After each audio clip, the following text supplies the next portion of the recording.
प्रिय छात्रों,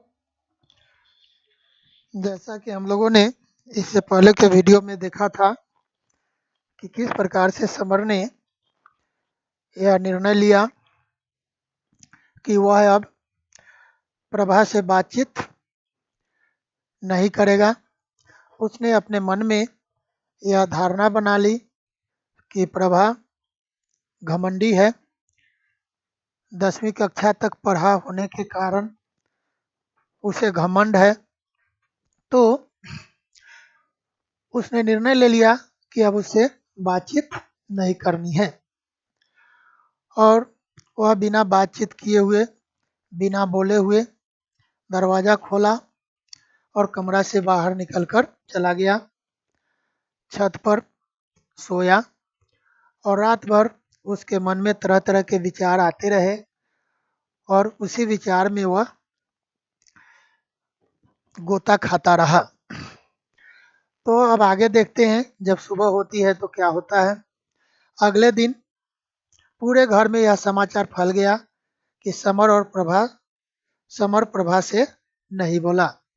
तो कल सुबह में परिवार में यह खबर फैल गई कि समर और प्रभा में कोई बातचीत नहीं हुई। बाबूजी ने बुलाकर पूछा कि क्या उसे बहू पसंद नहीं आई। जब बाबूजी को भी पता चला कि समर और प्रभा में कोई बातचीत नहीं हुई तो बाबूजी को शायद यह समझ में आया कि बेटा को बहू पसंद नहीं है। इसलिए उन्होंने समर को बुलाकर पूछा कि क्या उसे बहू पसंद नहीं आई, क्या कोई लड़ाई वड़ाई हुई या दोनों में कोई लड़ाई झगड़ा हो गया। उन्होंने समझाया कि अब जो होना था हो गया। पिताजी ने समझाया कि देखो अब जो होना था हो गया। कहने का मतलब शॉर्टकट में उन्होंने समझाया कि हो सकता है कि तुम्हें वह पसंद नहीं हो, लेकिन अब पसंद नापसंद होने से कोई फायदा नहीं है। जो होना था वह हो गया। यह भी तो सोचो कि वह बेचारी पराई लड़की किसके बूते पर आई है। उन्होंने समर को समझाया कि तुम समझने की कोशिश करो। वह बेचारी पराई मतलब किसी और की लड़की किसके बूते पर अर्थात किसके बल पर आई है। वह तो तुम्हारे बल पर ही आई है और तुम यदि ऐसे करोगे तो कैसे होगा। क्या क्या कहेगी वह घर जाकर। जब वो अपने मायके जाएगी तो हम लोगों के बारे में क्या कहेगी। समर फूट फूट कर रोने लगा और बात बीच में ही छूट गई। समर ने कोई जवाब नहीं दिया और वह फूट फूट कर रोना शुरू कर दिया, क्योंकि समर को लगा कि ऐसी तो कोई बात हुई ही नहीं और बाबूजी कहाँ कहाँ की बातें करने लगे। तो वह फूट फूट करके रोने लगा और बात बीच में छूट गई। कहने का मतलब यह कि बाबूजी अपना समझाना बंद कर दिए, उनका उपदेश देना समाप्त हो गया। वह अपने पढ़ने के कमरे में चला गया। समर जिस कमरे में पढ़ता था उस कमरे में जाकर बैठ गया और अंतर्द्वंद में घिर गया। अंतर्द्वंद का मतलब होता है अपने ही अंदर में द्वंद होना। अपने ही अंदर में द्वंद मतलब लड़ाई होना। कहने का मतलब कि अपने मन में जो भावनाएं उठती है उन भावनाओं में ही आपस में कंट्राडिक्टरी होता है, डिफरेंस होता है। उसे इस सारी घटना में अपनी कोई गलती नजर नहीं आई। समर को जो घटना घटी थी, कौन सी घटना घटी थी, अर्थात दोनों में कोई बातचीत नहीं हुई थी, उसमें समर को लगा कि समर की कोई गलती नहीं है। वह बड़ी शालीनता से पढ़ी लिखी पत्नी से पेश आना चाहता था। वह चाहता था कि उसकी पत्नी पढ़ी लिखी है तो वह अपनी पत्नी के साथ शालीनता से पेश आए, लेकिन ऐसा हुआ नहीं। वह अपना परिचय देना चाहता था और उसका परिचय लेकर अपनी महत्वाकांक्षाओं के बारे में बताना चाहता था। समर चाहता था कि वह अपना परिचय प्रभा को दे, अपने आप को प्रभा के सामने इंट्रोड्यूस करे और प्रभा का भी इंट्रोडक्शन ले और अपनी महत्वाकांक्षाओं के बारे में, अर्थात उसका जो एम्बिशन है उस एम्बिशन के बारे में प्रभा को बताए। पर उसके अनुसार प्रभा ने ऐसा अवसर ही नहीं दिया, लेकिन समर के सोचने के अनुसार प्रभा ने ऐसा मौका ही नहीं दिया कि वह अपने आप को प्रभा के सामने इंट्रोड्यूस करे और प्रभा का इंट्रोडक्शन ले और अपने एम्बिशन के बारे में, अपनी महत्वाकांक्षा के बारे में प्रभा को बताए। ऐसा मौका ही नहीं दिया प्रभा ने, ऐसा सोचना है समर का। लेकिन सच्चाई यह नहीं है। हम लोग जब कहानी पढ़ेंगे, कहानी के अंत में सारी बातें खुलकर आ जाएंगी। वह सोचने लगा कि बाबूजी को यह कैसे पता चला कि उनकी आपस में बात नहीं हुई। अब कहने का मतलब कि यह तो इन दोनों के बीच की बात थी, ये दोनों थे, ये घटना तो इन दोनों के सामने हुई थी, एक दूसरे से बातचीत नहीं होना, यह बात बाबूजी को कैसे मालूम हुई। यह बात सोच करके वह ज्यादा चिंतित था। सोचा जरूर उसी ने भाभी या मुन्नी से कहा होगा। अब समर ने सोच लिया उसी ने, यहाँ ये जो उसी ने जो आप देख रहे हैं, ये उसी ने शब्द जो आया है यह प्रभा के लिए आया है। उसी ने, है ना, ये जो उसी ने है यह प्रभा के लिए, प्रभा ने भाभी या मुन्नी से कहा होगा। और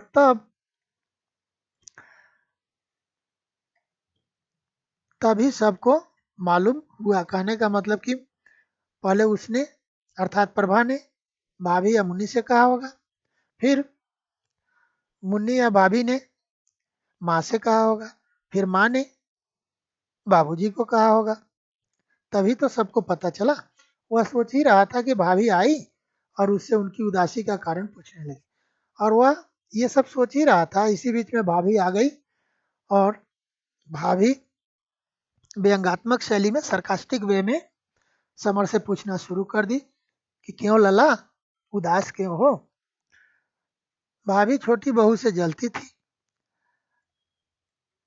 छोटी बहू मतलब प्रभा से जलती थी भाभी।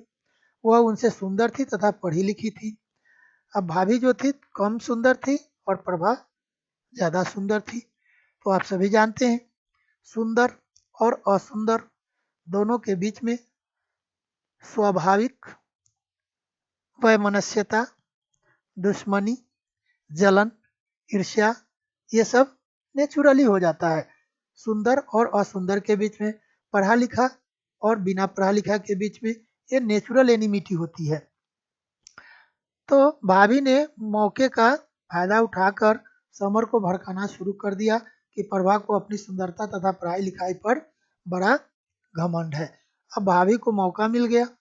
भाभी उससे पहले से जलती ही थी और अभी उनको जब मालूम हो गया कि समर ने प्रभा से कोई बातचीत नहीं की, समर और प्रभा की बनी नहीं, तो इनको मौका मिल गया। और जब जब मौका मिलता प्रभा के विरोध में समर को भड़काना शुरू कर दी और कहना शुरू कर दी कि देखो समर, तुम्हारी जो पत्नी प्रभा है उसको अपनी सुंदरता और अपनी पढ़ाई लिखाई का घमंड है। फिर समझाते हुए बोली कि समर को गुस्सा नहीं करना चाहिए और प्रभा भी बच्ची है। और फिर उन्होंने थोड़ा कंसोल भी कर दिया, समर को समझाया कि देखो समर, तुम्हें गुस्सा नहीं करना चाहिए, प्रभा जो है अभी बच्ची है, इमैच्योर्ड है, उसे उतना अभी दुनियादारी का ज्ञान नहीं है, इसलिए तुम्हें गुस्सा नहीं करना चाहिए। उन्होंने ही प्रभा द्वारा दूसरे दिन खाना बनाए जाने की सूचना दी और बताया कि उसके भाई साहब उसे लेने आने वाले हैं। भाभी आकर बताई कि देखो प्रभा कल पहली बार खाना बनाएगी। ये एक रस्म होता है, जब बहुएं आती हैं शादी होकर के तो पहला दिन जब वो घर में खाना बनाती हैं तो आसपास के लोगों को, अपने गेस्ट लोगों को, जो अपने नज़दीक के लोग हैं, सबको खाने पर बुलाया जाता है।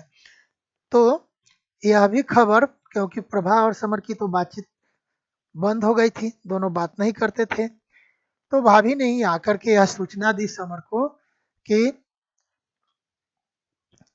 कल प्रभा खाना बनाएगी और उसके बाद प्रभा के भाई प्रभा को लेने आएंगे।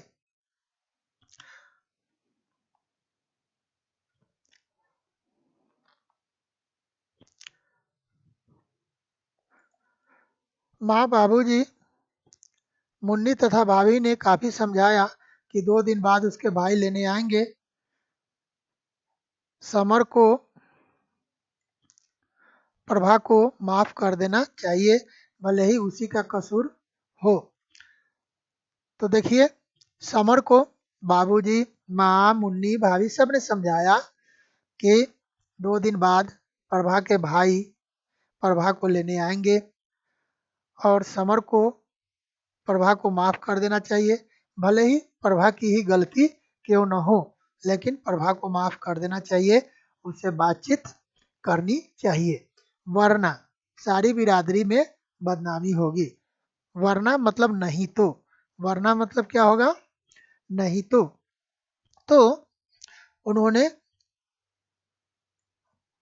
बाबूजी, माँ, भाभी सबने समझाया कि यदि प्रभा की ही गलती हो फिर भी समर को उसे माफ कर देना चाहिए, नहीं तो बिरादरी में अर्थात हमारा जो समाज है, हमारी जो कम्युनिटी है, उस कम्युनिटी में बड़ी बदनामी होगी।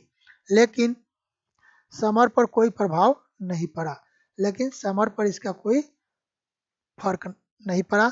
उसने दिवाकर के घर जाकर सोने की धमकी दी।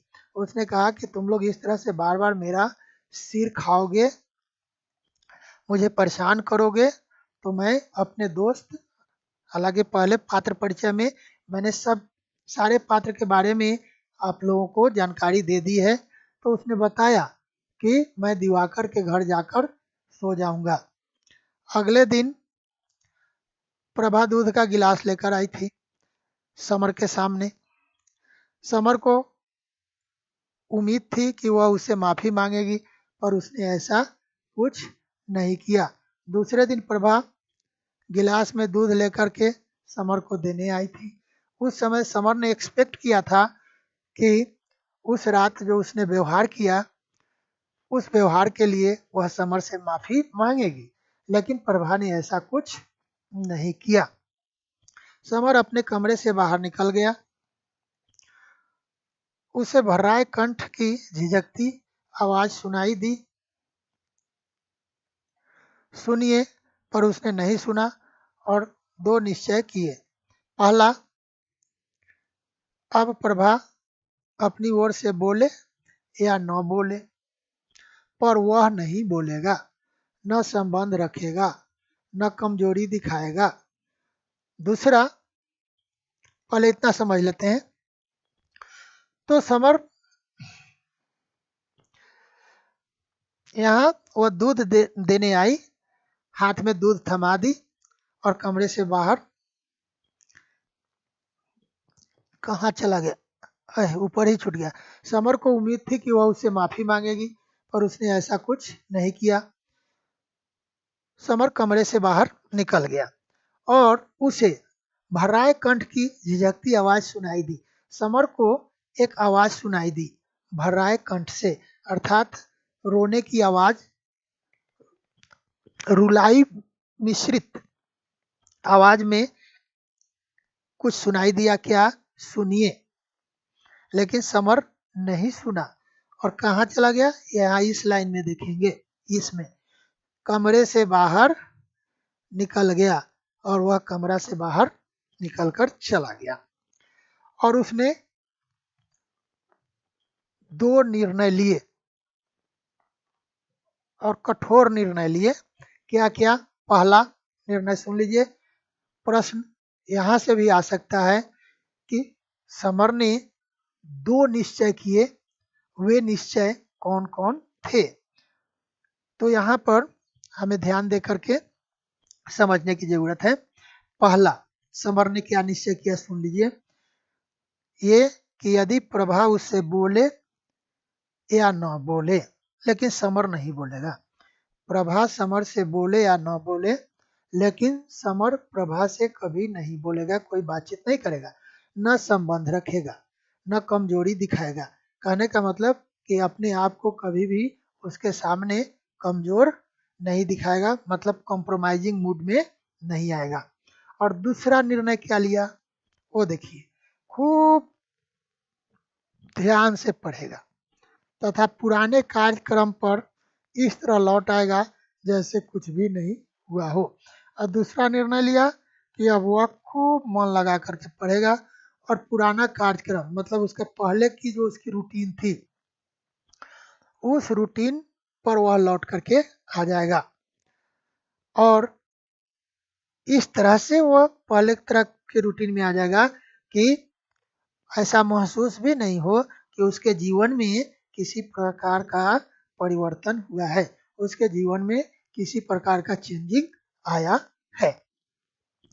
रस्म के अनुसार अगले दिन प्रभा ने रसोई बनाई। रस्म के अनुसार जो दस्तूर था उसके अनुसार प्रभा ने अगले दिन खाना बनाया। खाने के लिए समर को बुलाया गया। समर खाना खाने आया। अम्मा के समझाने पर वह बड़ी कठिनाई से भोजन करने गया। माँ ने काफी समझाया तब वह प्रभा के हाथ का खाना खाने के लिए आया। खाना बनाने और खाना खाने की जगह को बांटने के लिए छाती के बराबर एक ईंट की दीवार उठाई गई थी। जो रसोई घर है उस रसोई घर में एक तरफ खाना बनता था और उसी में एक तरफ बैठ करके खाया जाता था। तो एक पार्टीशन बनाया गया था, छाती भर ऊंची ईंट की एक दीवार उठा दी गई थी जिससे दीवार के उस तरफ खाना बनता था और दीवार के इस तरफ लोग बैठकर खाते थे। खाना लगाते समय प्रभा के हाथ दिखाई दे रहे थे। जब खाना वह थाली में परोस रही थी उस समय प्रभा का हाथ दिख रहा था। हाथ गोरे थे। हथेलियों और नाखूनों में मेहंदी लगी थी। हथेली मतलब पाम, नाखून तो आप सभी समझते हैं, उसमें मेहंदी लगी थी। 2 अंगुलियों में सोने की अंगूठियां, हाथ के 2 उंगलियों में सोने की अंगूठियां थी तथा एक हाथ में सोने की चूड़ियों के बीच कांच की चूड़ियां तथा एक हाथ में घड़ी थी। तो उसके एक हाथ में सोने की चूड़ी थी और उस सोने की चूड़ी के बीच में कांच की चूड़ियां थी तथा दूसरे हाथ में घड़ी थी। एक थाली में 2 पतली पतली छोटी छोटी रोटियां, 3 तरह के साग, एक दाल, रायता, 2 चटनियां, पापड़, अचार रखकर प्रभा ने कांपते हाथों से समर की ओर बढ़ा दी। कहने का मतलब यह है कि उसने खाना परोसा और वह घबराई हुई थी, डरी हुई थी कि मेरा खाना कैसा बना, अच्छा बना या नहीं बना। इस तरह की बात उसके मन में चल रही थी जिसके कारण वो घबराई हुई थी। तो उसने खाना परोसा। उसमें देखिए पतली पतली छोटी छोटी, पतली पतली छोटी छोटी 2 रोटियां, 3 तरह के साग, दाल, रायता, 2 तरह की चटनी, पापड़, अचार, ये सब रख करके समर की तरफ बढ़ा दिया। समर ने बड़ी नजाकत से पहला टुकड़ा लेकर दाल में डुबाया। उसने क्या किया कि बड़ी नजाकत से अर्थात सॉफ्टली रोटी से टुकड़ा रोटी को तोड़ा और उसको दाल में डुबाया और मुंह में डाला। दाल कड़वी जहर थी। एक टुकड़ा तोड़कर माथे से लगाया, फिर जोर की ठोकर थाली में मारकर बाहर चला गया।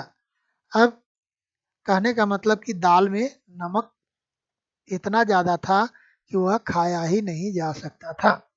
अब आप लोग यहाँ ध्यान दीजिएगा, पात्र परिचय में पहले ही मैंने बताया है। सारा वीडियो यदि आप लोग ठीक से देखेंगे तो वह समझ में आ जाएगा कि जिस समय प्रभा ने दाल बनाकर रखी उस समय भाभी आकर के और चुपके से एक मुट्ठी एक मुट्ठी नमक उठाकर और उस दाल में डाल दी थी। और ऐसा उन्होंने क्यों किया था?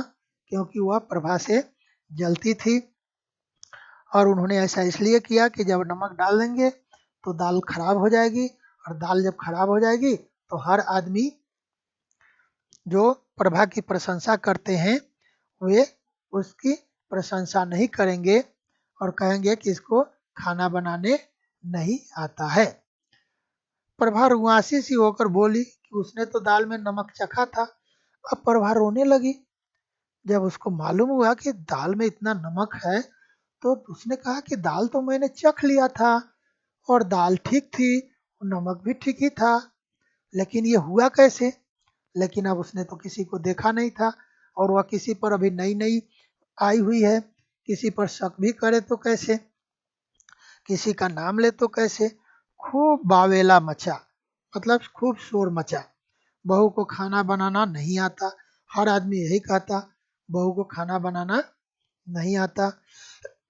भाभी ने कहा, बड़ी चली थी रिस्ट वॉच पहनकर खाना बनाने।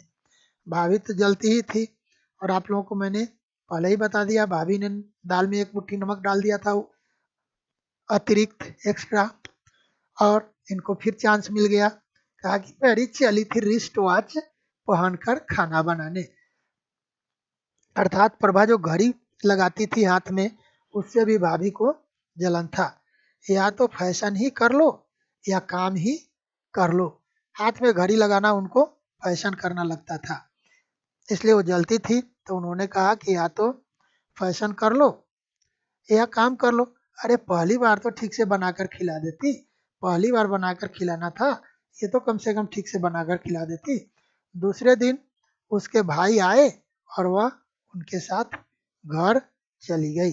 दूसरे दिन प्रभा का भाई आया और प्रभा को लेकर अपने घर चला गया।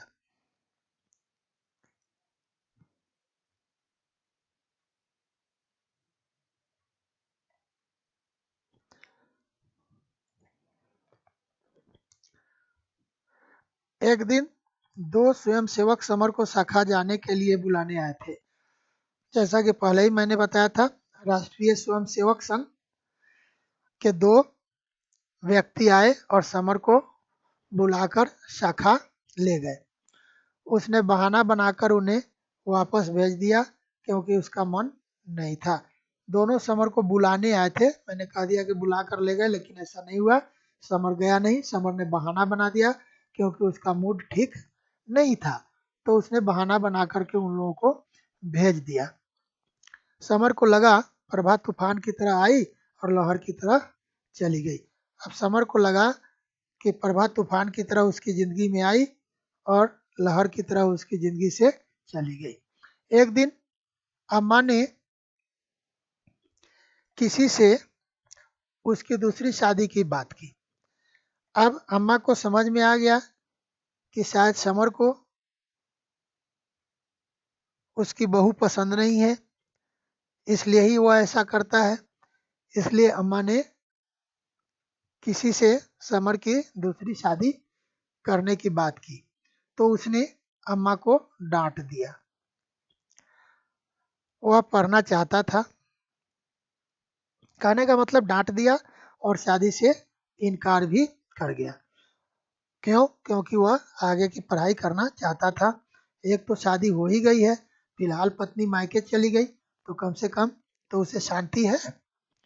उसे पता था वह प्रभा से चाहे जब भी बोले, पर वह उसकी पत्नी है, निभाना तो पड़ेगा ही। समर यह मानता था कि हम अभी अपनी पत्नी से नहीं बोल रहे हैं, लेकिन जब कभी बोलेंगे हो सकता है भविष्य में बोलना पड़े, और न भी बोलना पड़े तो वह उसकी पत्नी है, वह विवाह को तो निभाएगा, शादी को निभाएगा। अम्मा चंदन मामा जी से शिकायत करती थी। ये चंदन मामा जी के बारे में भी मैंने पात्र परिचय में बताया था। यहाँ ये देखिएगा, ये चंदन मामा जी, यही जो चंदन मामा जी है, इन्होंने ही समर की शादी कराई थी। तो इसको ध्यान में रखिएगा। तो अम्मा चंदन मामा जी से शिकायत करती थी। क्या शिकायत करती थी कि उन्होंने शादी कराई थी तो उन्होंने सिर्फ ये प्रभा में केवल पढ़ाई लिखाई देखी और कुछ नहीं देखा। कहने का मतलब कि सिर्फ पढ़ी लिखी ही देख करके और उन्होंने समर की शादी प्रभा से करा दी। उसके अंदर में उन्होंने और कुछ नहीं देखा।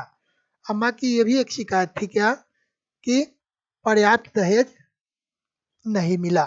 कहने का मतलब कि जितना रुपया पैसा मिलना चाहिए था दहेज में वो मिला नहीं। विवाह के दिनों का दिखावा समाप्त हो गया। अब विवाह के दिनों का जो दिखावा था वो समाप्त हो गया। शादी के लिए खरीदे राशन के सामान के पैसे देने थे। घर में रोज कोहराम मचता। अब समर की शादी में भी कुछ कर्ज हो गए थे।